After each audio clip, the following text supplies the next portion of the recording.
Hi, I'm Brad Hurlock, your host of the Garage Grit podcast and principal of AA Shop Marketing. And this is a second in our series of the origin and impact stories, the owners' stories of how they got to where they're at. And our hope, much like the Garage Grit podcast project, is that we're inspiring auto shop owners across the country with ideas and motivational tips, just inspirational stories. How did I get here? What's next? Kind of a thing. And so that's kind of our hope. And that's why we've asked Chris to be our guest from Community Auto. Chris, why don't you tell us a little bit about your shop and where you're at, and then we'll get into your background. Absolutely. Thanks, Brad. So we're a medium-sized shop. We got about 7 bays along with an alignment rack. We're in Fort Collins, Colorado. We've been here 30 years. Eric founded this out of his garage. We moved into this building actually 29 years ago. So it's been phenomenal. We got, like I said, 4 techs, 2 masters, 2 B techs, 2 service writers. We've just been here a long time. We're an active part of our community, hence the name. We do a lot of stuff in our community and get involved. But yeah, just been a solid shop for a very long time, and and established in a place that when we built, when we took over the building or moved in, it was farmland across from us, and now we are houses as far as the eye can see. Hooray. Okay, so community. A lot of shops will brag that they're heavily involved in the community. And when I push back, I learn that they put their name on one youth sports team. Tell me about give me some examples of your community involvement. So we're more involved than we are sponsors. So we do a lot of um, like work days. We kids come in and job shadow with us through the local high school. We are tied to both our local high school district in Fort Collins, but also Loveland High School District, which is the town just south of us. We sit on the advisory boards for both of those schools for their auto departments. We sit on advisory boards for other local organizations. Then we get involved as far as we partner with about 4 different ministries that are in our area that help homeless teens, that help single parents, uh, down and out, recovery, recovery farm. So we partner with them, and so we assist both their people that work for them, because sometimes a lot of these are 503c organizations that are trying to raise money, and sometimes their staff, they sacrifice to be there because they want to do it, not because it's a great career they're going to make a living on. So we help their staff out by doing maintenances and services. We help their clientele out by doing diagnostic and that. And so we want to be a part of that. And then every year we do a big uh, community cares day where the whole shop volunteers. Honestly, it's a huge community because our part suppliers show up with food, show up with free parts, show up with oil, and we do free oil changes and free safety checks on whoever's vehicle wants to show up. Our guys donate their time. It's an unpaid day. They don't have to be here, but I've never had somebody skip. And we just make it a big day. We have breakfast, we have coffee. Like I said, I got 2 suppliers that like smoke, do pulled pork sandwiches, and they show up with all this food, and it's just like a day that we just demonstrate that we are part of this. Where are you doing this? You're doing this on the front in the parking lot of your out front of your shop. We do all the food and everything. We just actually clear out our entire office and just set up all the food in the office, put up a big tent outside so people can sit in the shade. And then we just run cars into the shop and just all day. One year we had a little bit of opening. We actually walked down to Dutch Brothers Coffee because I figured, hey, there are a bunch of college kids. And walked down there and just stuck my head in the window and went, who wants a free oil change? And we changed 6 people's oil that were just working down at Dutch Brothers. It shocked me because the first person that I just said, what's free oil change? I had my shirt on. That was it. And they walked up, handed me the keys to their Mercedes-Benz SUV that they'd come to college with, and went, "Oh yeah, my dad would love it if the oil got changed." And I went, "Okay," and I drove away. Left her no card, left her no nothing. But we came back, and gave her a little receipt that just Right, says it right. was done. Somebody else was like, "Okay, I'll do it then," and so we just swapped. That's funny. I love the trust factor. I mean, it was like a trust fall. Here are my keys. I honestly, as I drove away, my thought when I was like, I am so shocked she didn't ask for like a business card or say, hey, I'll Right, drive it down to you. right, No, no, you just like, here's the keys, have fun, thanks. right, right. That's funny. Yeah. Okay. So That's but that was going to be one of my next questions, by the way, is how many years have you been doing this? And how did you get something like this grows every year? It was probably frustrating after year one at the response. But go ahead, tell me that story. yeah, so this was something like my second year here. This will be our fifth year doing it. My first or second year here, Rick and I were just sitting out front of the shop, kind of talking about how do we do more? What else do we want to do? And in my background, my history, and we'll get into that, is kind of doing community stuff, doing community service. And so I was like, what? Why don't we do this? We've got all these people. Eric's been partnering them with these groups like Matthew's House and Timberline Church, and he's been partnering with them for years. Well, why don't we just do something special for them?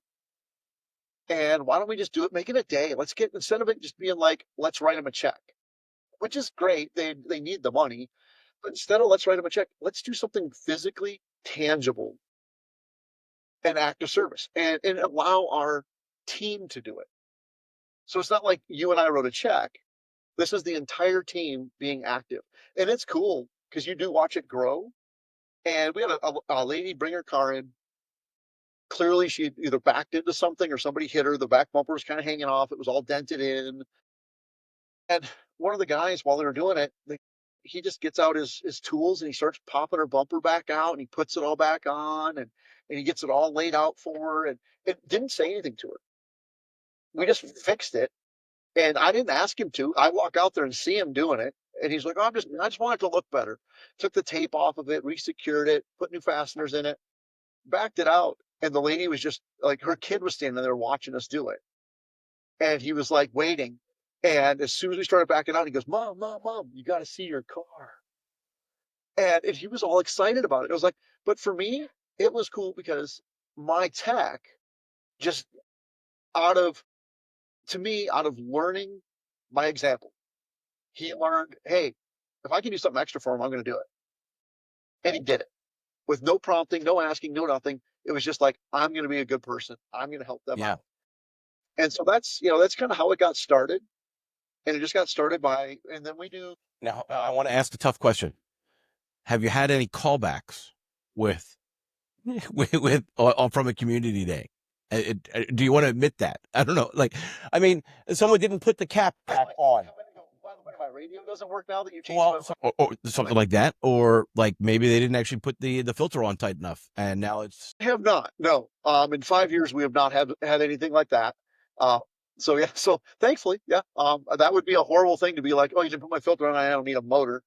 Um, let's pray that that never happens. That this just continues on. We just scheduled our one for this year. I think it's August 1st. Is when I.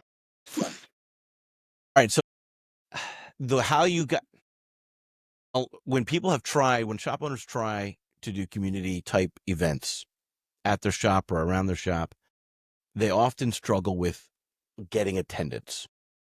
And on the January episode of 2025, there was a podcast specifically about community involvement. And the one person talked about how they launched today, they do these classes and they get a lot of attendance. But when they first started to do these classes, they actually focused on their existing customer base. Whereas someone else on that same podcast, he tried to do these classes and he didn't tell his existing customers. He focused outside his existing customers. And so there was a disconnect, right? There was no connection between the two to make the leap to attend a class. How do I know this guy knows anything? Not nearly as trusting as the college kid who just handed you his keys. So that's kind of what I want to kind of keep pushing back on.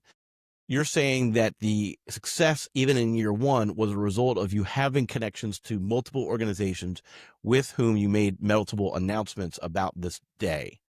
we're featuring the Matthews House at Community Cares Day on August 2020 or 2021. Is that how it went down? Kind of. So it's actually, so I got a different philosophy of this. I don't care if we get credit for anything. It's my true thought on it. So what I do is I call Matthew's house and I say, hey, you guys have an entire clientele of people that you are already serving, that you are already working with. I've got 27 slots. I would like to give you 7. And I want you to give them to your people. And I want you to take credit for it. I want you to go, hey, Brad, we know that we just think this could be a great blessing for you. So we arranged for a free oil change and safety check on your car. All you have to do is show up on this day with this piece of paper, and they'll do it for you. And in fact, if you show up in the morning, there's coffee and donuts. If you show up around noon, there's pulled pork sandwich. So but that was the key, right? You were actually giving them almost like an appointment reminder or appointment card of sorts. Well, I wasn't even giving. This was my suggestion to them. I don't. I send them a letter and say this, and I usually talk to the director. But I think what makes it successful is I'm giving them something of value. They're using it to create a better connection with their client. They're using to create an opening with their client. They might have a new client that maybe is having a hard time, especially. So Matthew's house deals with a lot of homeless teenagers, a lot of them that are living in their cars. Well, they may not be overly trusting, even of the people of Matthew's house. So for Matthew's house to be able to give them a gift that they see real value in creates trust. Well, so now Matthew's house, they see it as a great benefit for them personally to create this contact. So all of a sudden they care more. They're reaching out to that client the day before. Hey, do you want to go? Hey, don't forget about that. Hey, make sure. So your letter to Matthew's house has Matthew's house mentioned, maybe even their logo and your name and your logo, and no. Literally, it has my logo on the top, and I send it to them and say, and I explain exactly what I just said to you. Hey, I want to do this. I want you to take the credit for it. You tell your customers however you want. You get them over to me. I'll give you these 7 slots. I'll give them 7 times. You get those people over to me, but I want you to take the credit. Don't tell them that we're doing it for free for you. Just tell them you've arranged a free service. And that gets Matthew's house a buy-in. Now they're not just going, oh, here's this. They're doing it for free. Go ahead. No, Matthew's house is going, oh, we're going to take the credit for this. We're going to use this to our advantage. One of the organizations we use it, they use it as a reward. People that are sticking to the program, sticking to the schedule that they're supposed to keep, visiting their counselors when they're supposed to, they reward them like, hey, here's a free Right. oil change. Right. But you also capped it. You didn't make it unlimited, which made it even more valuable to the distributor of this gift. You can only do so many. Right. So we schedule basically 4 every half an hour, Okay. and we run from 8 till about Okay. 1:32. Huh. Interesting. Okay. Okay. And so that's how you get the cars in. And then from there, you're advertising it obviously on social media and just through your regular advertising connections. And now you're just creating that food buzz that you're talking about as well. Do you have food trucks that show up as well? No, because this is a free event, we want nothing that's charged. So we're not charging for anything. So we buy the coffee. Actually, well, Dutch Brothers donates the coffee. Advanced Auto Parts donates donuts and cinnamon rolls. My rep from World Pack cooks the pork, buys it all, brings it all. It's just 100% of a charity event. And the one thing we have failed at is, and this is part of, um, I struggle with it because I struggle with the idea. I want to do it for the right reason. And I understand that I probably should use it as advertising. I never have. And there's part of me that just the pastor side of me that says, no, I do this out of the goodness of my heart, not because I'm going to get a pat on the back or somebody's going to give me some likes on Facebook or a follow. I do it because it's the right thing to do. So you don't ever talk about it on Facebook? Nope. And we've talked about that. Actually, we've had that discussion this last year that we probably should be doing a better job of this. And I actually had two customers that were actually kind of upset with me for not doing it. And I was like, okay, so maybe I need to try to maybe do this right and do it. It's a matter of doing it in the right tone. The tone matters 100%. If you can't be patting yourself on the back, right? You got to deliver it a correct way. The two people who were upset, they were upset because they missed it. No, they were upset that we weren't um, bragging about ourselves. Essentially, they were like, "How dare you do that and not at least let us be a part of it, or let us, Oh, they wanted to contribute. They wanted to be a part of. either contribute, or they want to know that the shop that they support is doing these things." Okay. They're like, "That makes us feel better about coming to you. That's another reason why we're a long-term customers, because we know you give back, but we don't know you give back if you won't tell us." And I was like, I never thought of it that way.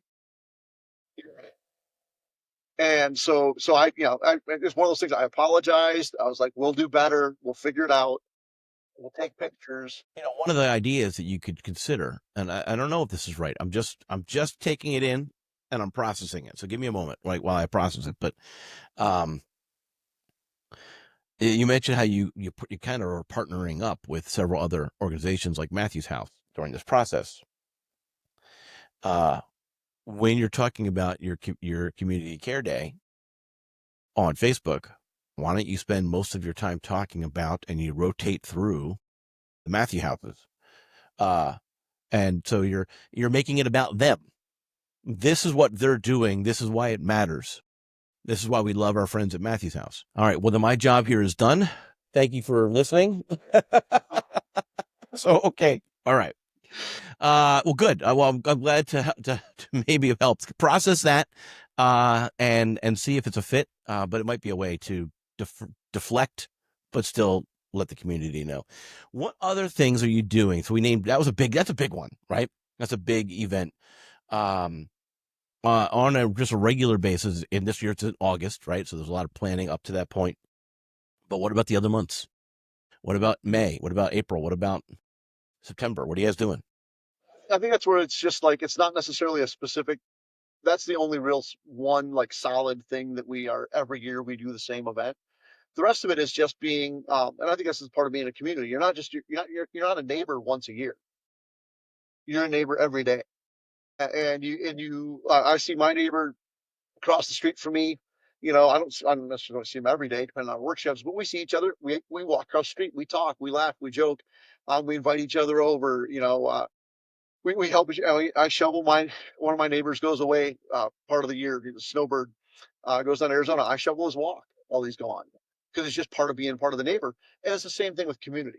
It's like we have an open invitation to the organizations that we work with and organizations that we don't work with to call us and be like, "Hey, can you help out? We got a client that needs this help. Hey, we've got this that's going on." And then at the same time, it's the local high school. Like I said, we get kids probably two, three a month. We get kids that come in and do a job shadow, or they come in and they do a work study, and they come in and they spend time in the shop or they spend time in the office, and we invest in those kids.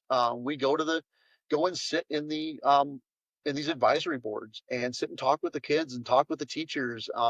We're just now teaming up with a group that's trying to get VR training, technician VR training into the high schools, because they've got such a long waiting list trying to get kids.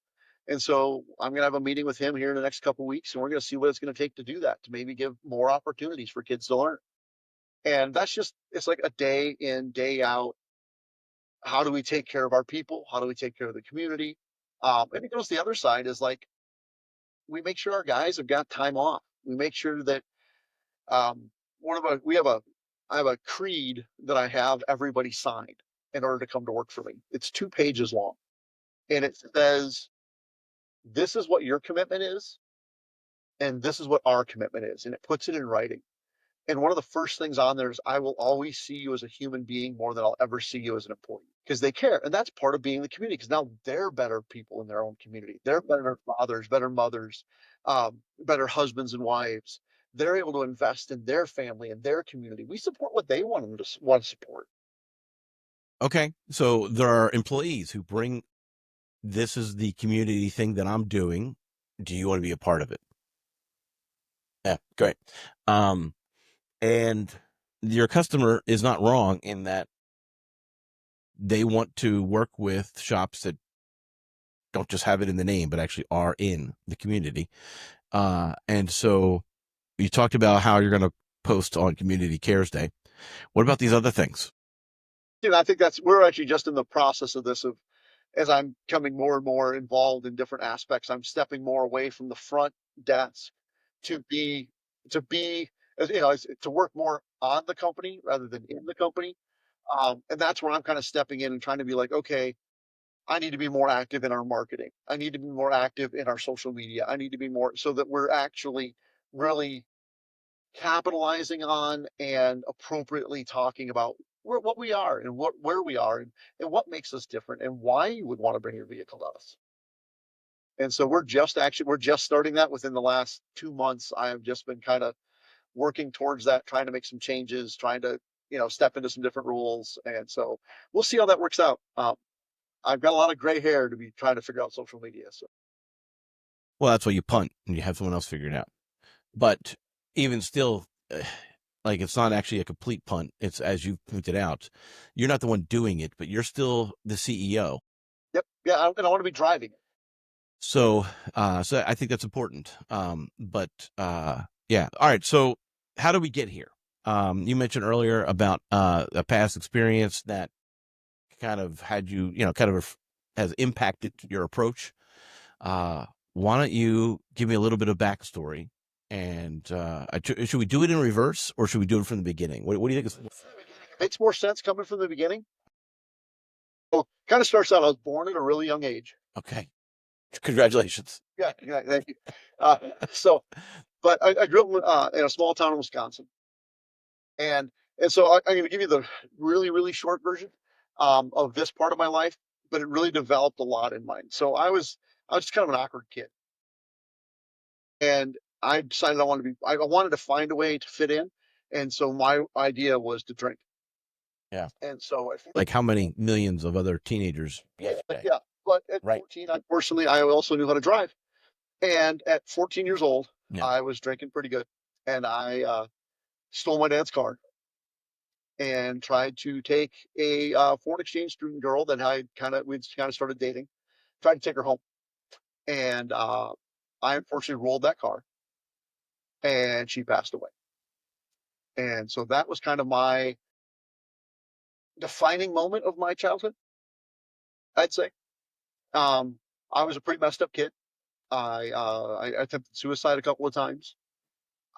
My parents, being great parents, they were afraid for me, and they wanted something to occupy me.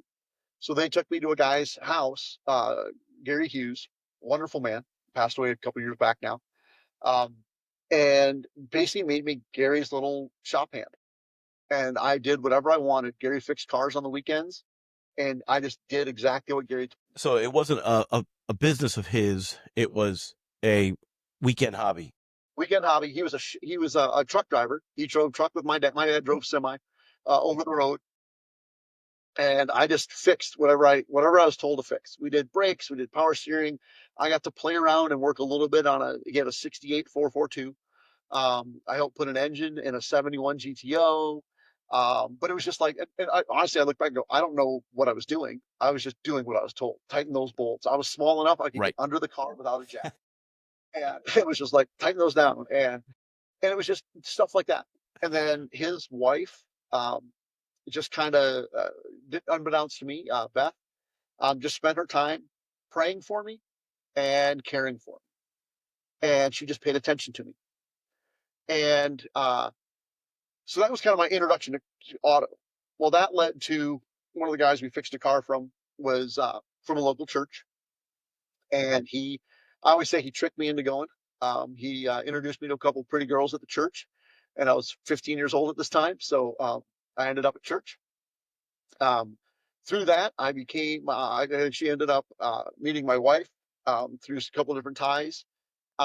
church, Yeah. but actually Okay. my best friend dated her at Bible college, and Okay. then he introduced us, um, Okay. and her and I got married. Well, that kind of led down that road, though. That led me into Bible college, and then, but I never thought I'd be a full time pastor. I wanted to like work a job, and I would volunteer with the church because that's the youth pastors I knew. That's what they did. They were never full time. And so, but I had an interest for cars. I had a knack for them, but I never really was a mechanic. I was, as you could tell, I could talk, and I could just. And so I started out in about 18 years old. Started out detailing cars, and then worked my way up into service writing, and then just kind of did that for a long time. Ran shops. When I was about 22, I took over a diesel shop and just kind of was like a assistant service manager for them, small independent shop. And after doing that for about 12, 13 years, I got a shot to be a an actual paid pastor. And so I actually stepped out of the auto industry and went to California, of all places. And I was a youth pastor in Coloma, California, and did that for 6 years. Ended up being a senior pastor, and Now, so hold on. Let me see if I understand this right. In the timeline, you got married in your early 20s? got married at 20. At 20. Okay. And then you were not quite 30 when you moved to California? No, so it would have been 33. You're 33. Yeah, 32, 33. I'm just thinking about that conversation. Hey, I'm making good money in the auto repair industry. Let's move to California. Did you start drinking again? Like, I'm sorry if that was callous, but I understand. So yeah, that was actually the hardest part of that. It was my dad. My dad had stopped driving at that point, and he was a dispatcher for a big trucking company out of Tucson.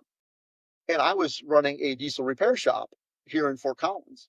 And so we had all this stuff in common. All of a sudden, we were like calling back and forth about asking about parts and asking about this and that. And all of a sudden, I called him and said, "Hey, Dad, I'm quitting my job, and I'm moving to California to be a youth pastor." And and my dad was like mad, like he was not happy with me at all. And it took 6 months, and he was like, "You know what? This is great." And then he came out and visited us in California and spent some time with us for a little bit. And all of a sudden, it started to change. And he was just like, "Yeah, this. I think you made the right choice. I think you did what you're supposed to do." But yeah, that was the worst part of that was, and this was being young and dumb, and way too excited about the idea of going and being in ministry. This church called me and said, "Hey, we'd like to offer you the job." And we had interviewed out there. My wife and I had flown out there and spent time. Um, and I said, my wife and I talked about it. If you guys offered, we were going to accept. We'll accept. We'll be there in 2 weeks. And I just called my wife and said, "Hey, I took the job. I just called my boss and gave my notice." And she was like, "What?" And this was like October. And she was like, "You could have told them we'd come after Christmas." I was like, "Nope. Told them we're coming now." My wife and I would never, we made the comment, divorce is not a word that's ever even used in our household. Divorce, never. Right. She, Yeah. A very close friend of mine, I've heard a very close friend of mine say things like, uh, oh, how did he phrase it? It was something along the lines of, divorce is not an option. We made a vow till death do us part. Now I keep the spare gun, and you could choose what to do with it. I'm not going to use it. So if you want to kill me in my sleep, you feel free. that's fine, right? And so, yeah, that's really interesting. Okay, so you're in California. You're no longer connected to the repair space. How many years were you out of the repair? So I was in California for 6 years. Okay, Then we moved from being a youth pastor. So I'd spent 17 years total. So that whole time from 20 to 30, 32, 33, I was a volunteer youth pastor. So I would work a job, and I was basically working two full-time jobs. Working with kids, loved kids. Went out to California. So at that point, I spent another 6 years out there doing that. being a full-time youth pastor. So I put 17 years in as a youth pastor. And then I went, I think I want to be a senior pastor. I think I want to preach every Sunday.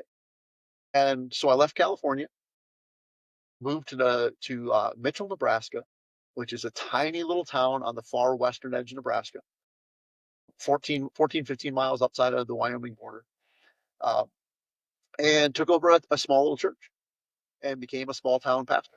Now, what are we talking about? Like 50 people at service? When I took over, it was, I think, yeah, 45, 50, and pastored there for another 5 years. By the way, there was probably no youth pastor with 45 total. Youth pastor. Right. There was a couple of volunteer guys that I got along with great, and we worked a lot of stuff together. Yeah, but that was the entire youth group, was all three of them. So No, we actually had a decent sized youth group. We had 7 or 8 kids. That's actually a lot for a base of only 50. Yes, yeah. Yeah. And Okay. and I've been pretty blessed with that. When I was in California, our church was only 150, 200. Well, but 200, maybe a little over 200. We had 70, 75 kids in our youth group.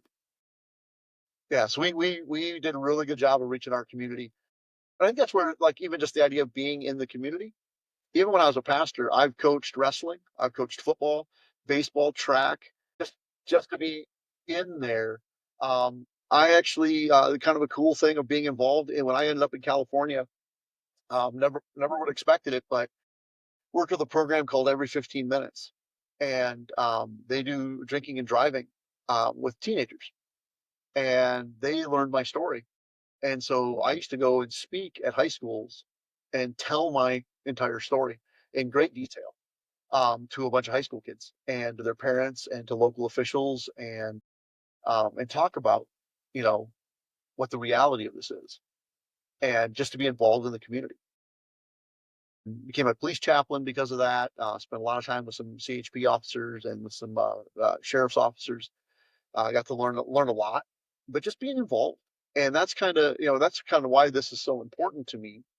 Is when I left Nebraska, I didn't plan on leaving the ministry. I wasn't looking to come back to the auto industry.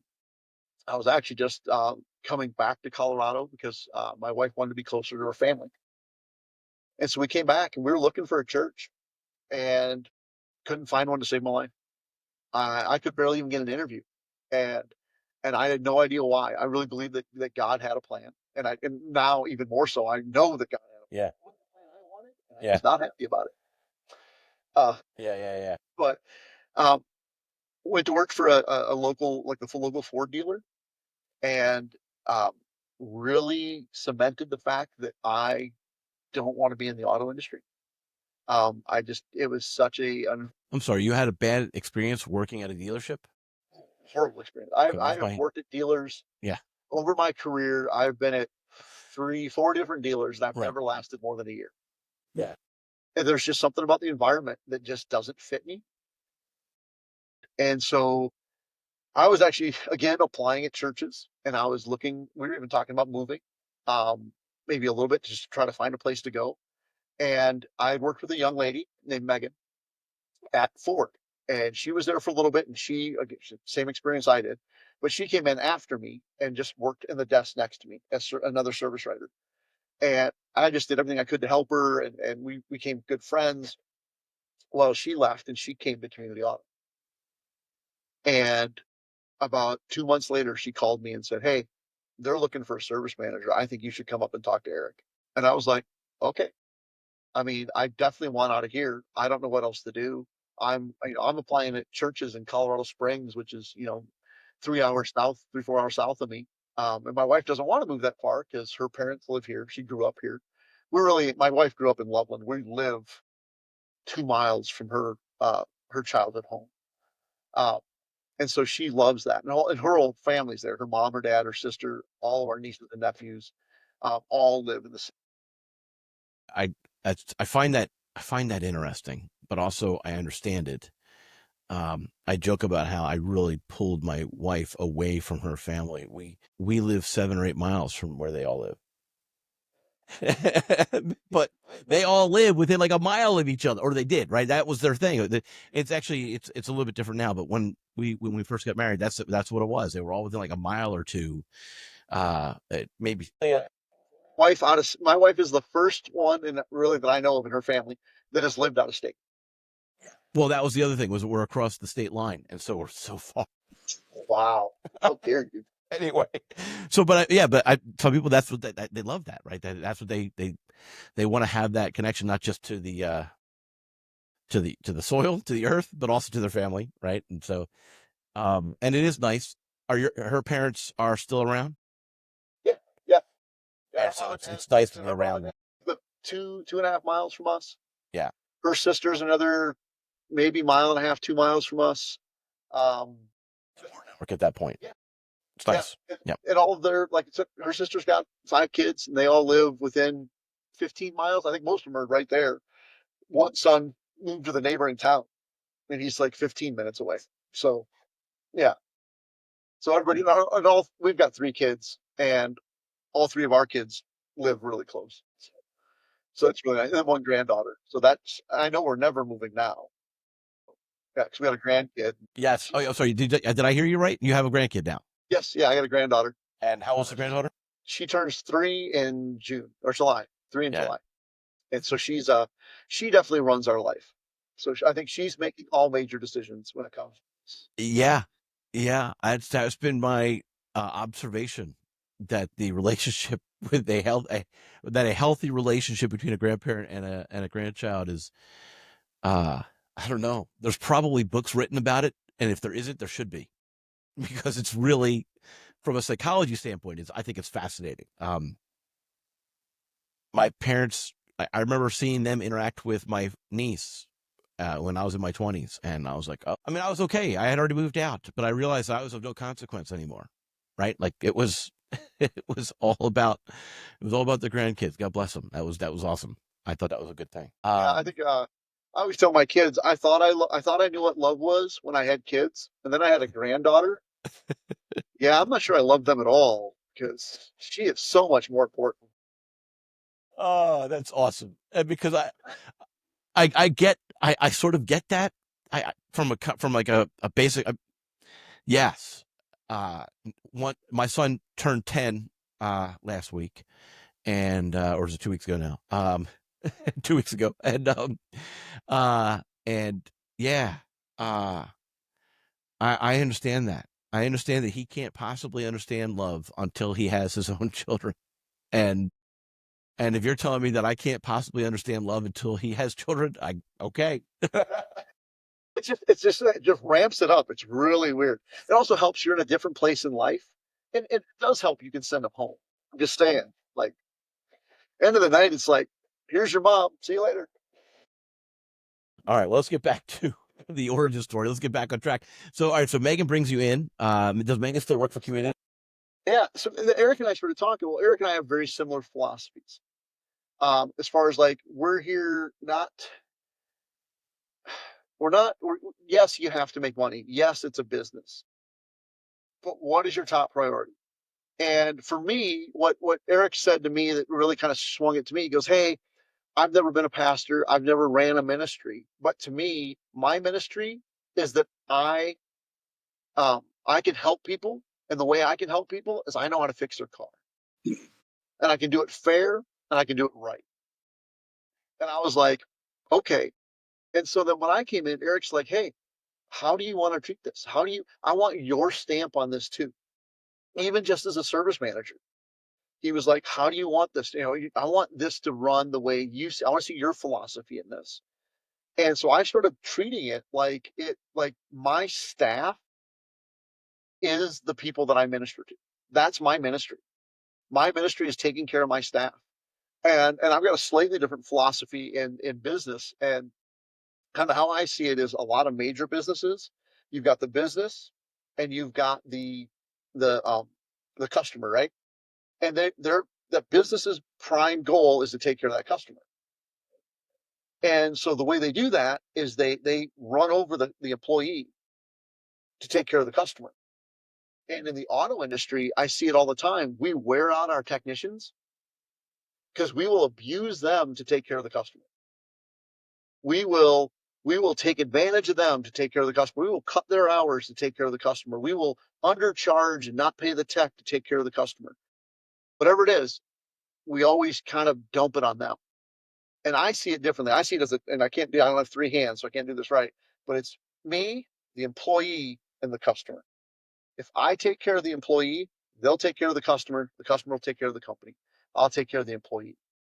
I am constantly looking for how I can be a better blessing to my staff. And that's how we ended up with a 4-day work week, because I wanted them to have more time with their family. I wanted them to have more time to be a mom, to be a dad, to be a husband. I wanted them. So all of a sudden, this sort of the pastoral side of me that says, man, how do I a blessing to people? How do I minister to people? Not how do I employ them? Not how do I pay them? How do I minister to them? Because I think there's a difference between caring for somebody and ministering to somebody. I can care about people, but man, when you minister to somebody, you're like, oh, you're taking a deeper step to not just take care of their needs, but take care of who they are. That suddenly matters more. And that mattered more to me. And when Eric said, hey, what do you want to do? And I said, you know what? Let's do a company lunch every month. And just for the purpose of like, okay, how's everybody doing? What's going on? But let's teach a lesson once a month. And it's lessons like, how do you value time? How to be at the time we had just a staff of all guys. So I did a lesson. How do you be a better husband? How do you be a real man? What does it look like to be a man? Not a boy, not a kid, not a male, but a man in today's society. When we had guys that everybody was married, it was like, what does it mean to be a good husband? What does it mean? So we started investing in it. And then as our staff got more diverse, we started doing stuff just like, what does it mean to be a better part of society? What does it mean to care for others? What does it mean to, and we started teaching these lessons about them. Did you have a text? Do you have a, when you were teaching these lessons about how to be a better husband or about a better how to be a better man in general, do you have a textbook or a short textbook that you reference? It's a lot of stuff. It's a lot of Bible for me, just because of my background. And so they get a lot of biblical lesson without necessarily me ever opening up a Bible. It's biblical philosophy. Sometimes it's biblical verse, just not giving, this is the address of it. And it's not, instead of telling you it's John 3:16, here you go. It's just, here's the concept. Here's the philosophy. Here's the depth of it. Here's the application. And from writing sermons for years, you write sermons and you write the ideas you give. Here's the source. Here's what that source means, and here's how that source applies to you today in your life. Because Okay. if it doesn't apply today in your life, then it's useless. So I'm curious about, like, do they know this coming in to work with you Yes, yeah, I tell every one of them that we're and now during the hiring process? We do this once a month. this we do monthly meetings. We invest in you. Now, and I Topics are faith based or have a faith. so and this is where when I spoke for the state patrol, I got really good at, because you go into a public school, you cannot come in and be like, okay, I'm a pastor. Here's the Bible verse. Here's what that. No, they just shut that off right now. So you come in, you talk philosophy. You come in and talk application. You come in and talk. Here's the moral lesson, and you don't necessarily have to come in and say like moral lesson of even the prodigal son. There's a couple of moral lessons there, but one of the big moral lessons there is when the son comes back after he's had everything, is that the father celebrates him no matter what. And that is a big part of the lesson. So, well, it's easy to go out to these guys and teach, like, hey, your kids are going to screw up. And the question is, how are you going to react as a father? Are you going to hold it over them? Are you going to remind them every time that they do something else or they ask to do something else? Or are you going to go, well, but last time, remember when you did this? Remember when or are you going to go like, hey, no, no, I know you screwed up. I love you no matter what. And I'm going to continue to love you. You know what? I'm even going to celebrate you when you learn from that. Even if you're in the doldrums of it, I'm going to celebrate you. My story, my dad, I mean, I can't imagine what my dad felt. I have no idea what my dad felt. I can tell you that I talked to my mom when I started telling my story at high schools. I talked to my mom and said, "Hey, what was it like the years after?" And she said the years after, she would wake up in the middle of the night hearing that knock on the door because it was like 1, 2 in the morning.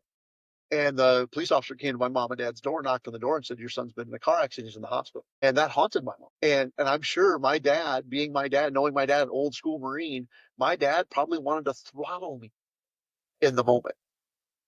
And my dad was not a guy that said, "I love you." He just wasn't. His generation. I remember my dad in the hospital hugging me and making sure I knew he loved me. And to me, I go, that would have been the opportunity for him to be like, smack me. What were you thinking? What, and just to be upset and be angry. I wrecked his car. I took a life. I all the reasons he could have been. This was the key opportunity for him to justifiably be just livid and angry with me. And that man, who was a hard father, hugged me and told me he loved me. And so I go to these guys and I teach them the same thing. Your kid's going to screw up. What are you going to do? How are you going to love him? Yeah, you want to correct him, but is it the right time? When I coached football, I was taught the best time to correct somebody is when they're successful. That kid runs, that kid gets an interception, whatever. That's when you correct him. Hey, great job, wonderful job. Hey, I think you could have taken it to the house next time if you would have done this. Hey, but watch out for this. You were a little bit shallow. You got lucky that guy threw that ball short. And you give him a little correction, a little bit, but at the same time, you're in the middle of praising him. Man, how good. When that kid gets burned and he gets a touchdown thrown over his head and he comes to the sideline and you're berating him, he could care less what you have to say. That's when you hug him and go, "Hey, I love you. You're still going back out there next play. You need to have a short memory because I have a short memory and I'm trusting you. Let's go get it done." And you put your arm around him and you care for him. Well, you teach that lesson out here. That's a biblical lesson. It's not necessarily have any of the scripture brought to it, and it's okay. And there are times that guys now they know me. I've had a guy that experienced loss in his life, and I walked back there to him, and we sat at his toolbox and cried together. And I always ask, "Can I pray for you?" And they say, 99% of the time, they say yes. And I'll sit there and I'll pray with them and I'll cry. And I heard one of your guys on one of your podcasts talk about like he has got the hug rule. On Friday, they got to hug each other, got to tell each other how they appreciate each other. And it is awkward. I've hugged one of these guys and they don't know what to do sometimes Right. because they're like, we're two men hugging. This is weird. Right. It's okay. Yeah. Yeah. Yeah. And Yeah. so to me, that's my ministry. That's why I fit so well here. That's why Community Auto is Community Auto. I knew a guy growing up who was very much a hugger, like just hugged any and everybody. And envied is probably the wrong word, but I don't have that comfort level. And so I've always been, I really respect and appreciate how much of a hugger he was. And how I wouldn't have minded being a little bit more of a hugger, but I'm not. I can do the bro hug, like where you kind of grab hands. Yeah. That one's on me. Uh, but yeah, I mean, so this is kind of it's kind of a long convoluted way of saying, but that's really what it is for me. It's become a ministry. Yeah. And I really like the triangle perspective. You take care of the employees take care of the customers, and the customers pay you or take care of you. And I think there's something to that. Now, is that how you spun it or presented it when you spoke at Ratchet and Wrench? Do I have that right? Can you tell me about that? exactly, Ratchet Wrench was promises, profit, personnel, and people. And that one I really just talked about, like, don't tell your people something you're not willing to do. There is a shop that I know of, just from personal experience, that has talked to their people for 7 years about health insurance. We're going to get you health insurance. We're going to get you health insurance. We're going to get you health insurance. And I just don't say it if you're not willing to do it. When we brought health insurance to Community Auto as a benefit, we went to a meeting And I did all the back work. I did all the legwork before I ever went to this meeting. And I sat down in a meeting with my staff and I said, hey, coming into this next year, would health insurance be a benefit for you guys? Paid health insurance, 100% paid health insurance. Do you guys see that as a real benefit? And they said, yes. Yeah, every one of them. Yeah, yep, absolutely. If you could pay that 100%, that'd be awesome. That would take so much more. It's tax-free money at that point. And I said, great. I already talked to Kent.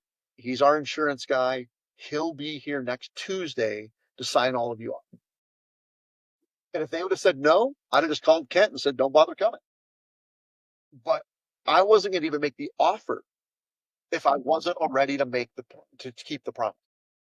And that's what I did at Ratchet and Wrench. I said that with your customers. Don't tell your customers that you're going to solve a noise and then fix a ball joint and then find out it was the strut top and then try to bill them for the strut top and the ball joint.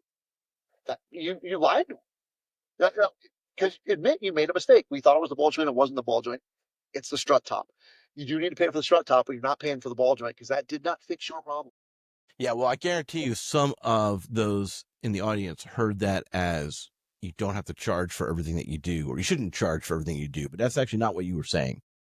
What you were saying was, if you want to charge for both of those things, when you say we're going to find the sound or the solution, you need to let them know at that point, before you've done any work, that it might be this, it might be this, it might be this. This costs Y, this costs X, this costs Z. And Sometimes it does come down to, and we've had this. We we fixed the guy's noise we heard the noise. The guy was like, "Oh yeah, this is what it is," and we fixed it. And customer leaves and comes back 10 minutes later. Noise is still there, and this is our fault, 100% our fault. Go out and ride with the guy, and he goes, "There, you hear that? That's the noise I'm hearing." And man, that thing drives me nuts. And you're like, and the tech's going, "Oh, I wouldn't have even noticed that noise. Like I was hearing." right, Really, he's hearing the whoop, whoop, whoop, whoop, whoop right, up for the blower motor right. because he's sitting in the car. He's not, we looked, that was the service writer's fault. That was my fault. That was the tech's fault. We should have gone for a ride with that customer. We should have verified that noise. We should have asked more questions. So at that point, you're like, I can't charge you to fix. Yes, the other noise was there. It wasn't something needed. Like it wasn't a danger thing or anything like that. We were like, if you want to fix it, you can. And he did because he hated the noise. Well, now he still has the noise. So now he paid $400 to not fix his noise. Yeah. Well, at that point, I look at it and go, I gave you my word that I was fixing your noise. Now, there are times that you're right. You go, hey, the ball joint's making noise. We're going to fix the ball joint. We think there's more noise.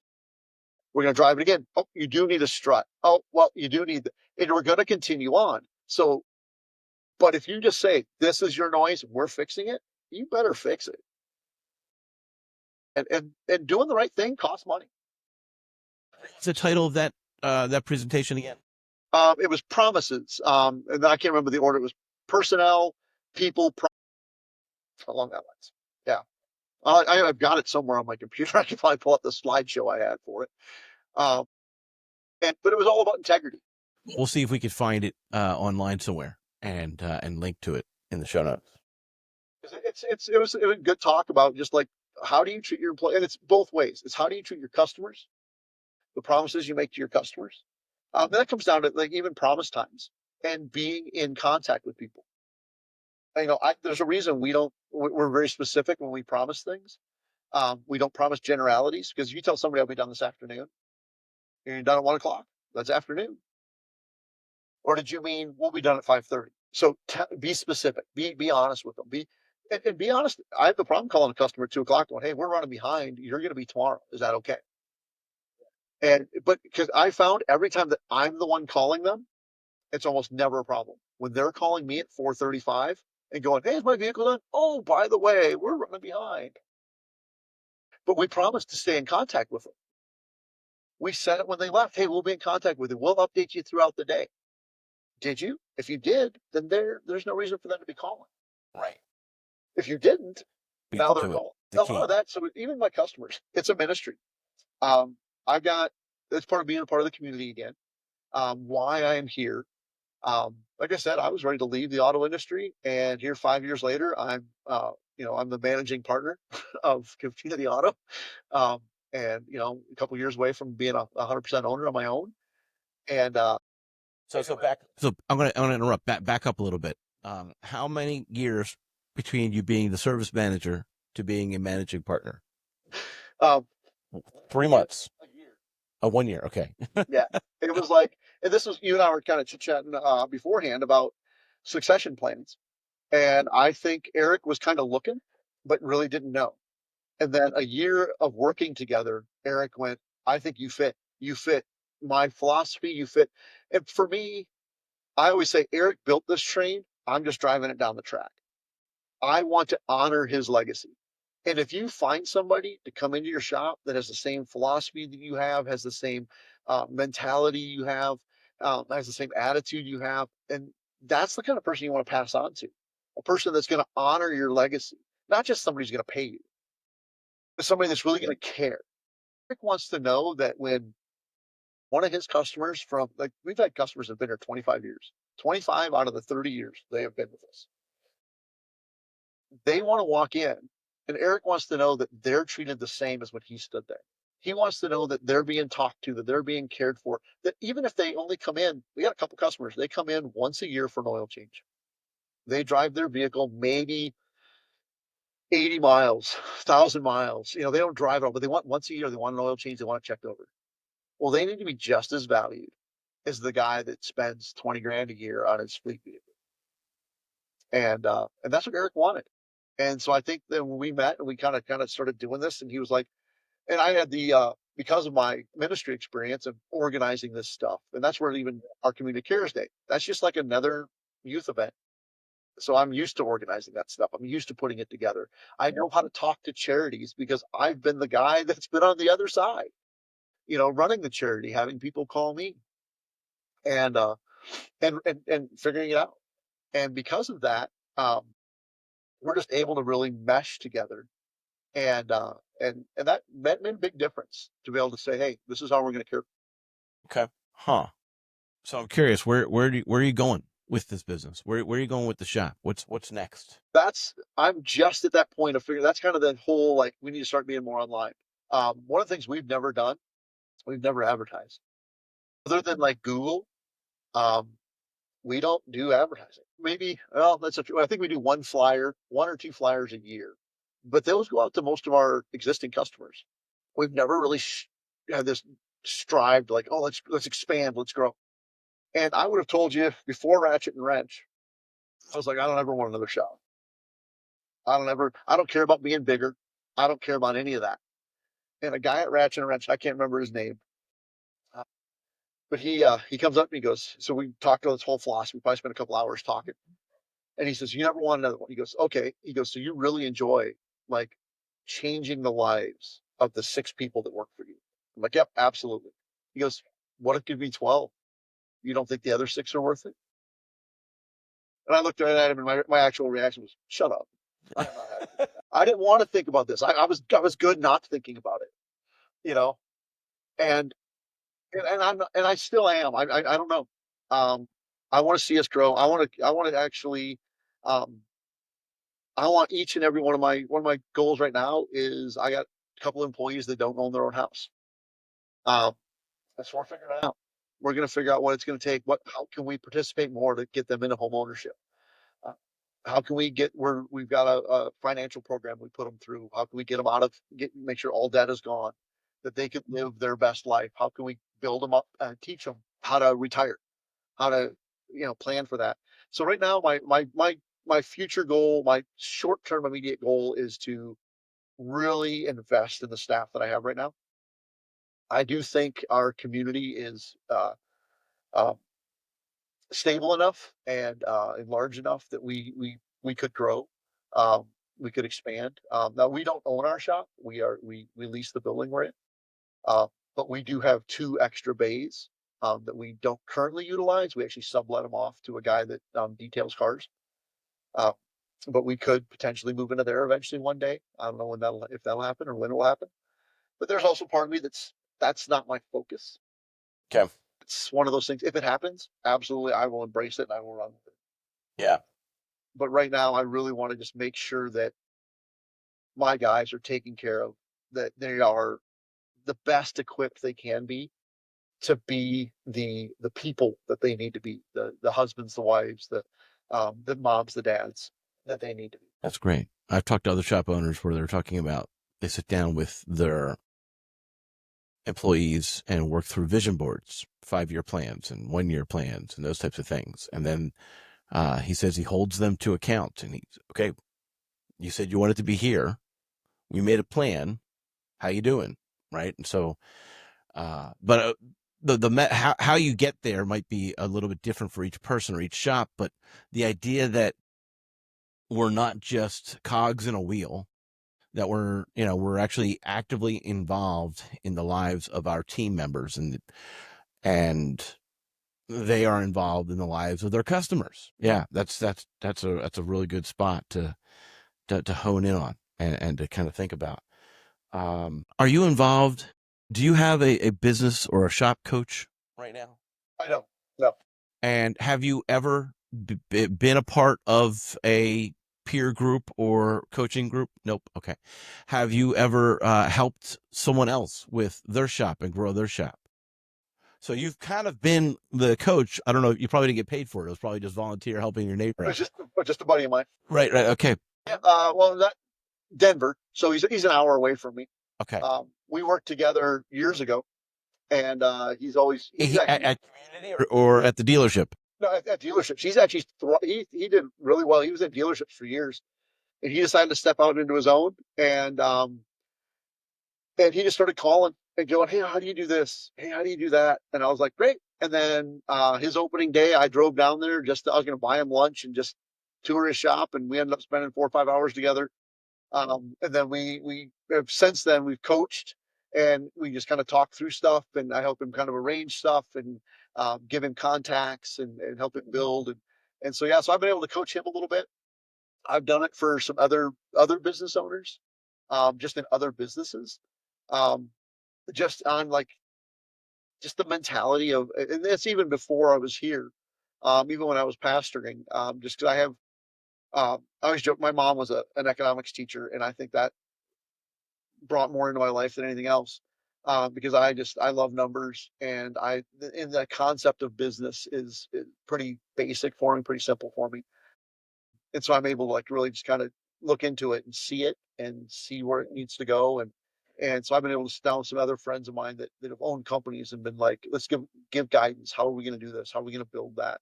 What are we looking for? What's missing? What are we overlooking? And I've been able to coach people in that. But I've never had one of my own, and I've thought about it every now and then. But then I don't know, I'm a little bit of a loner, even though I So do all this stuff. I I I've read multiple times from multiple different sources that it's important to have a coach, as well as it's important to coach, because both help you develop your own journey in different ways. And so I found that interesting. But um, I've always had hesitation with coaches in general because I feel like they have a very generic. Many of them do that. A lot of them have a very generic playbook that they run for everybody, and I think that misses the mark.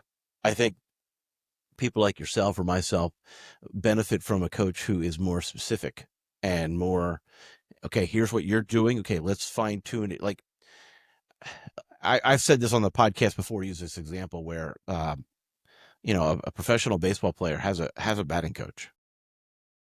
They're at the top of their game, right? They know more about batting than you and I will ever experience in our lives, and yet they still have a coach because that coach is fine tuning what they've already the level that they've already gotten to that most can't even begin to aspire. But they're still fine tuning it because it's a very specific, not a generic playbook. And so, I could see that, and I interviewed a couple coaches, and I'm with you. I think a lot of them are somewhat generic.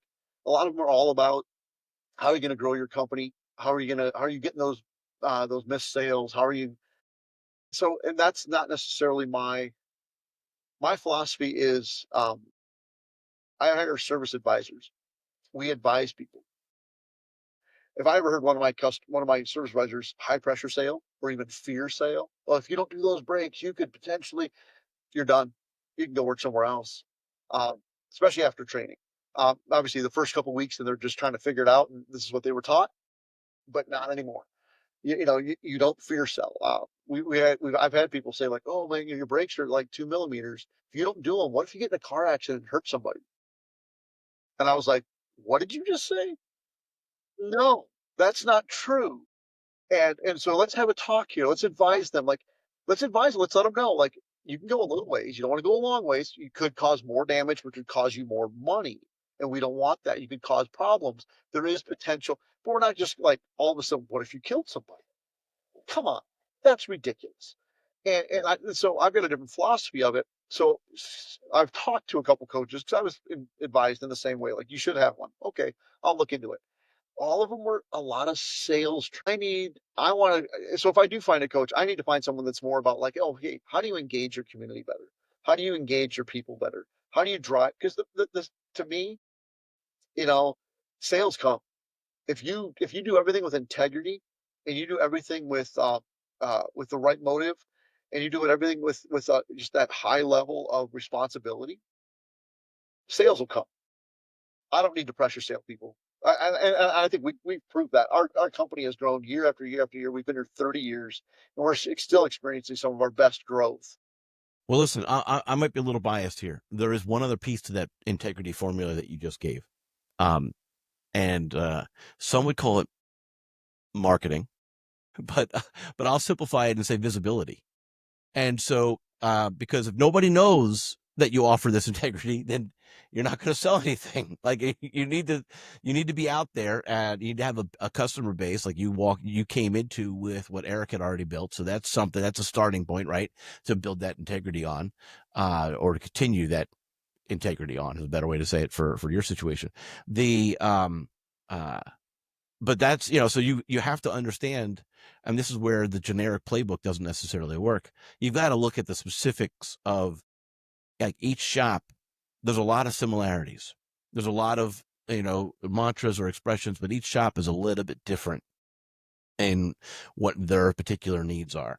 And I imagine that, I mean, that definitely applies to marketing, but I imagine it also applies to shop culture, to personality types, to the community that they're in, whether it's how affluent it is, or how economically depressed it might be, or how dense it is, right? I mean, if you're in rural America, and you're trying to find a mechanic, you might just look for someone who used to be a farmer or a farmer's kid, right? I mean, with no ASE training at all, and that's going to be great. That'd be plenty, because he's been working on the tractors since he was 2.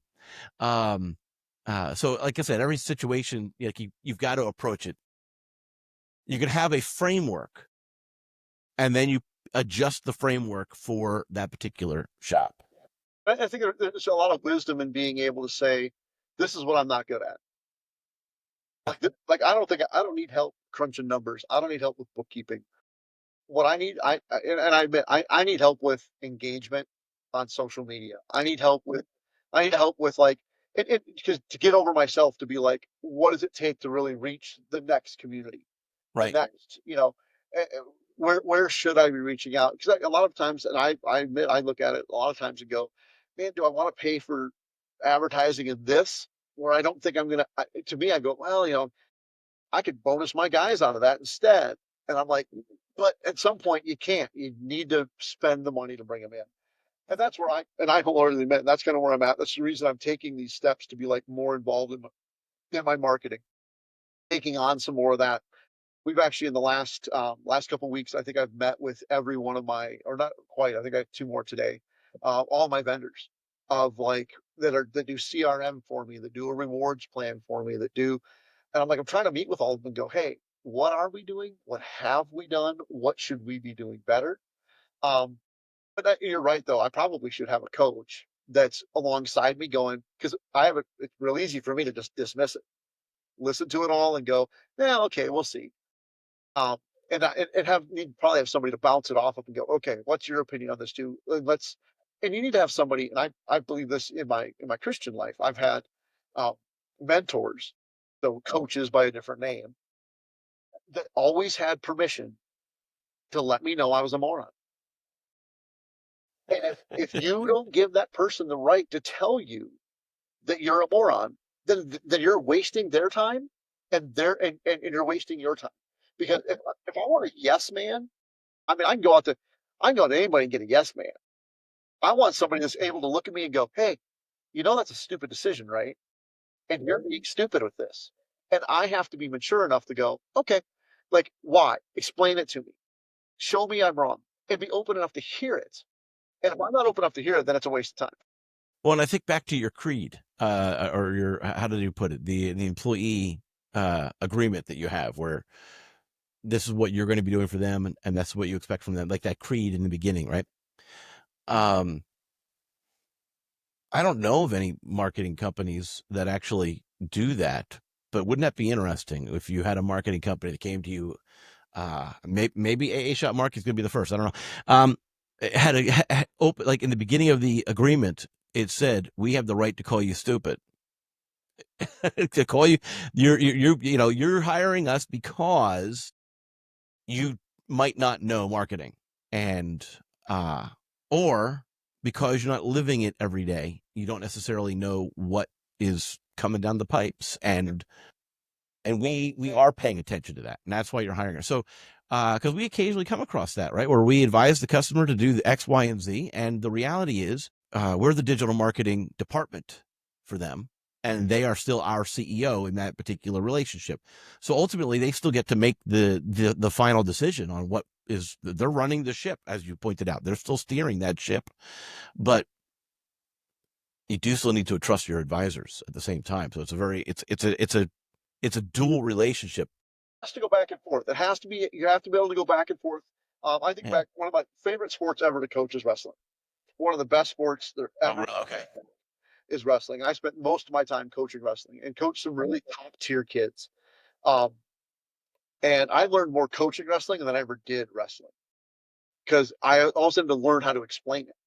But I love that I could go to some of my kids and be like, "Hey, you need to be doing this, and this is where you're missing on that sit out. You're not kicking your leg out. You're dragging your leg. Is where you're."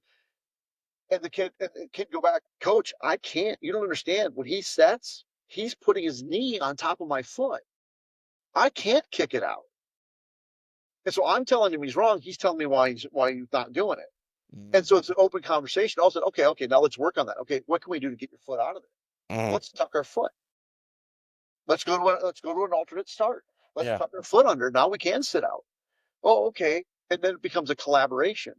It's not always just like I'm right because I'm the coach, but I have a right to tell him, look, no, you're just being lazy, and he has the right to go. Well, this is why I'm doing it. And sometimes I'm right, sometimes he's right, and Yeah. you have that conversation back and forth. And if you have that open conversation back and forth, that's where I think it makes it like if my coach can tell me I'm stupid, and I can go, okay, prove it, and he can go, okay, here's point A, B, C, and D. There you go. This was my thought process, and he can go, this is where you missed it. Okay, Hmm. that's great. Then I can move forward. But a lot of guys aren't open to that. You tell somebody they're wrong, they instantly they stiffen their back. The hairs come up and back of their neck, and they're ready to fight. And you can't do that. Well, it's important for you to have, especially with a relationship with a marketing agency, to have that back and forth, to have that transparency. Like that's one of the things that we're trying to reflect is I'm not going to sit there and tell people, okay, we can give you X number of phone calls by Friday, because there's other moving factors. Like for all I know, two of your franchise based competitors with tons of corporate money decide to dump it all into Fort Collins, and now all of a sudden I'm competing against their spend, right? And so, and that was overnight. Like that's possible, right? So 2 grand against their 200. right. Right. So, it's so what we're always doing is we're saying we're going to be very transparent. Here's the next play based on the current field, right? Here's the current landscape. And when the landscape changes, which it will, we'll be making adjustments and letting you know about those. But you got me thinking. I wonder how often I can do a better job getting their pushback, and then applying it differently, right? I wonder about, like you were saying about like he couldn't move his foot from underneath because it was pinned down. But what went to in my mind was, well, marketing doesn't work because I've tried Facebook before and it didn't do anything for me, right? And so, all right, so now we know where you're coming from, and now let's talk about how we're going to actually approach it with better engagement this time around, instead of just closing each other out. Yeah. I've had one of the best examples I can have is I was pastoring as a youth pastor, and I made some mistakes. I did some things, and the pastor and a couple of the elders came to me and said, "Hey, this is what we see, and you did this and this and this and this, and so because of that, this, and we want to see this." And my first reaction, I was a young kid. I was probably 21, 22 years old. So you were arrogant. So yes, and I was just, but honestly, I was crushed. Okay. I was just like, oh my god, I mean, like, and we finished up, and one of the elders grabs me afterwards. He says, "Chris, I'm going to tell you something. You got two choices here. You can be mad, and you can walk away. That is always a choice. You're not paid staff. You're nothing. You can just be like, you know what? I'm not coming back next week. Figure it out. I don't care. Or you can humble yourself, take a breath, and really, really think about it, and come back with an appropriate response. And you can demonstrate that you are willing." And him and I ended up talking a couple times that week. I came back to the board and I said, "Hey, if this is what you guys see, A, I accept it. B, I want you involved in changing it. You can't just come and say I'm deficient in these areas and then walk away from me. You have to say you're deficient in these areas. This is how we're going to grow you. This is how we're going to improve you." Like you said with the batting coach, the batting coach doesn't look out at that baseball player and go, your swing isn't quite right. See ya. Hey, that's not fair. One thing I used to hate when guys did with me as a youth pastor, as a pastor, they'd come up to me on Sunday and they'd go, "Hey, are you free this week?" And I go, "Yeah." "Okay, let's do lunch. We really need to talk." And they'd walk away. I'd spend the whole time like freaking out. What did I do? Did I offend them? Did I say something wrong? Did I, you know, and then you get together and be fine. But it was Yeah, like, yeah. you don't do that. You go, "Hey, See, I thought you were going somewhere different with that. So I accept the anxiety piece of it, like don't just throw it out. But I thought what the number of people who are, hey, let's get together, and they're just fake, and I know that they're being fake. I actually will pull out my calendar and say I'm available next Tuesday at 1, and 100% of the time, right? They're like, oh, I gotta check. Okay, you go check. yeah." I got the anxiety part. It's just when you're running, with, you're playing with your your spiritual growth. You're part of their family. You're part of it. Yes. And when people say stuff like, especially like before a sermon, okay, after a sermon, did I say something to offend Okay, you? Are you leaving the I can church? see that. That's Ask for your check back? What? What's going on? all right. So I think last question for you is, has there ever been any of those types of let's get together for lunch or have a further conversation after the monthly training with the employees? Has any of your staff, and then you wondered, did I say something in there that kind of rubbed the chip on his or her shoulder the wrong way? And we need to go deal with this. Yes, both good and bad. Um, I like the fact that we are a smaller group. Like I said, there's 6 employees plus me that are actively at the shop. Um, so with us like that, we're small enough that guys will catch me in the shop and just be like, "Hey, Chris," and I'll walk over, and while they're working on a vehicle, they'll be like, "Hey, I really appreciated that." And so that side usually happens there. There has been a couple where it's been like after we've had a talk, somebody's been like, "Can I talk to you real quick?" And I am because of my past, I am yep, let's go. And so we like walk to the back office. I will kick somebody out of the back office, like, go eat your lunch outside, because we're going to sit here and have a talk because I want to know. I don't want to spend like I'm the guy that if I'm going to write you up, man, I fret about it and I lose sleep over it. But if I just get it done, it's fine. Right. And so Okay. I'm the same way back to me. So I have had guys that have come back and said, I didn't appreciate that. I felt like you were attacking me. Um, and I try to tell them like, look, this isn't specific. I've never written one of these like thinking like, oh man, that guy needs to be a better dad. I've seen how I've never done that. And I try to be real sensitive to be like, look, I kind of wrote it as generality. And a lot of them, I tell them, I wrote this for me. You guys are just a part of it. I tell a sermon illustration all the time, and my kid, I don't know if he appreciates it or not. Um, and I'll kind of finish on this with this thought: is I ruined my own son. I was a horrible father. Um, when I got the chance to be a full time pastor, I was so excited to be a full time pastor that I stopped being a good dad, and I never took my kid on things. I took youth group kids and my son tagged along. And I never went, hey, you're more important. Let's go. And it hurt him. It seriously hurt him. And it seriously hurt our relationship. And so when we got together, finally, when he was like 19 years old, we got together and it was an argument. And I had to finally go, you know what? I'm wrong. I screwed up. I apologize. That makes 100% sense. There was no, and I say all this on the idea. My son and I love each other. He's my tattoo artist. Kid's great. Okay. He's super talented. He's wonderful. He's designing some of our new logo stuff or some of our new advertisement stuff. He's Fun. phenomenal. We're in each other's lives all the time. Um, but I screwed up as a dad. And I tell these guys, and I can feel it in my throat right now that I get a little choked up with it. I don't want them ever. I got guys, one, two, three, four. I got four employees that got young kids. I don't ever want them to make the mistakes I did. And if I can speak into your life and I can make you a better dad, and not that I'm making you anything, making you a better dad. I'm just pointing out, don't do what I did. And if I can build my company so that you don't do it, so you can't be at work any longer. You have to go home. You have to spend 3 days with your family.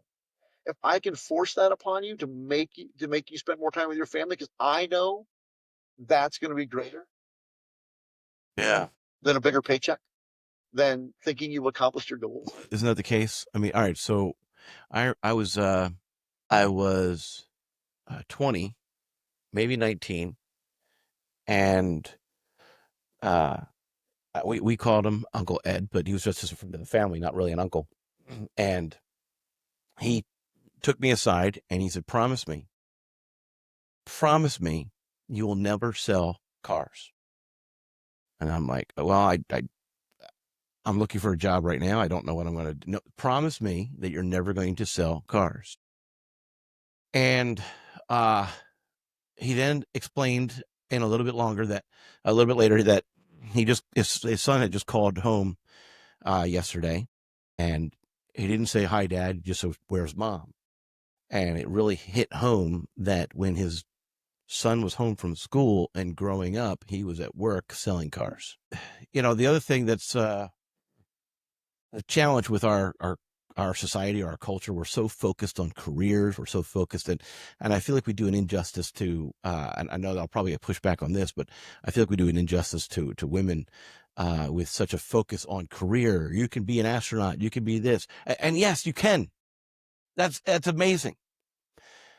But we'll never have a bigger job than being a part of our families, and we don't work to family. I'm sorry, I said that backwards. We don't we don't family so that we can work. We work so that we can support the family. That's Give right. me 1 second. Hey, don't you guys be talking crap about me. I heard that. I heard you. Customer and service writer are having a good time at my expense. Oh, okay. All right. I don't know that I'll have to zoom in on the sound later to see if I could hear what they were saying. But no, so what I was trying to just kind of point out was just that we don't family so that we can work. We work so that we can support the family. And it's important to keep that priority. Yeah. Now, I want you to work so you can have a great life. And there's satisfaction in the career. There's no doubt. But yeah, there's I think that's where I look at this next the millennial generation. As much as we complain and this and that, about them. I look at the millennial generation and I go, my son, I look at my son and go, he got it right. I mean, he works enough that he can enjoy his life.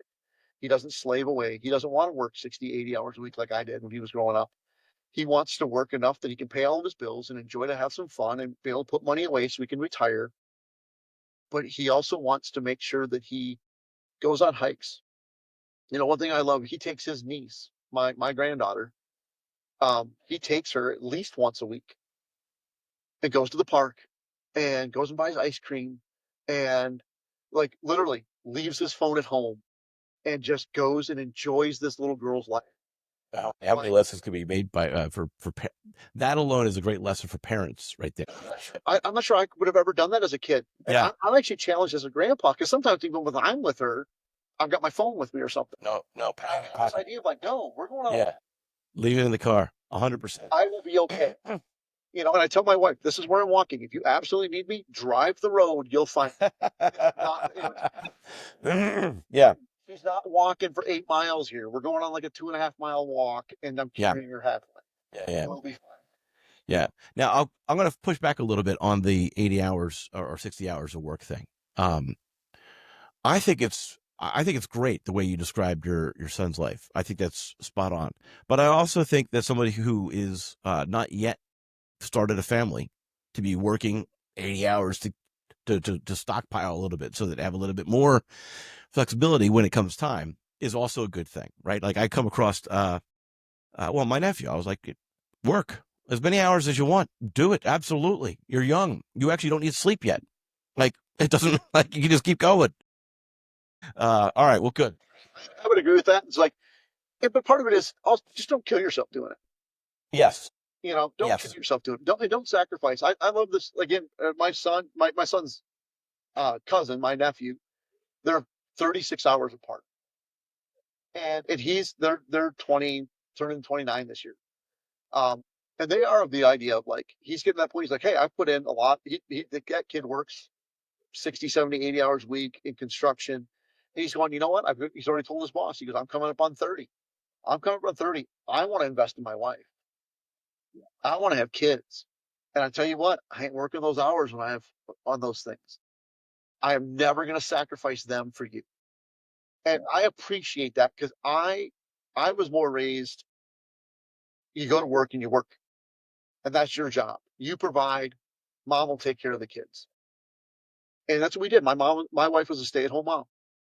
And I see it now. My kids have a phenomenal relationship with my wife. And I never thought I would sit and be envious of it. And I am. And now I'm turning it around. I'm cutting my work hours. I'm taking my kids places. I'm trying to get, I want that. And I think we should want that. And I want that for my employees. I want to We have a better when we have good situations at home and in our families and communities, we do a better job at work. Yeah. And so that comes back to the shop in that regard. So this has been great. I've enjoyed the conversation. I feel like you and I could probably talk for another 2 hours. I was thinking the same thing. We should probably wrap this up. Yeah, we probably should. And that's probably what your coworker, your team members were actually commenting on, right? Was how long? Like he's been in there a long time. Sure he's just not asleep in there. And I'm like, I'm not asleep. Stop it. It's funny. So, but yeah, so thank you so much. This has been another episode of the extended Garage Grit Project podcast, and we're with Chris from Community Auto. And Chris, thank you again for sharing your origin and impact story and how you're continuing to impact the community, not just with your company name, but also in your actual community. So thank you for that.